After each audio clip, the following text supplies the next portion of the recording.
think I want to go back to a private company limited by shares and a limited company is limited by shares. Now, there's a part I did not say, which is also another structure too that you can also note. A private unlimited company, okay, a private unlimited liability company, and a public unlimited liability company. Now, for a private unlimited liability company, what it means, well, for the two in general, these are business structure. Like we talked about a limited liability company, okay, limited liability company by shares. What it simply means is that these two people have there is actually a company, okay, but they have unlimited liability. In other words, anything that happens to the business will have to be offset. When you hear limited liability, what it means is that the liability of the business is subject to the investment of that business. Why unlimited liability?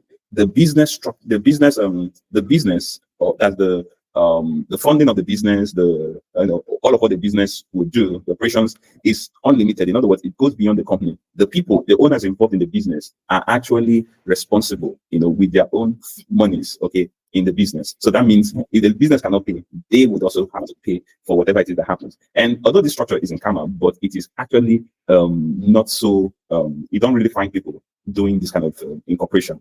However, in the same way it happens in the private, that's also how it happens in the public. So there could be a public shares where people would own the business, and of course the public that would still own the business will be liable for whatever it is that happens to the business.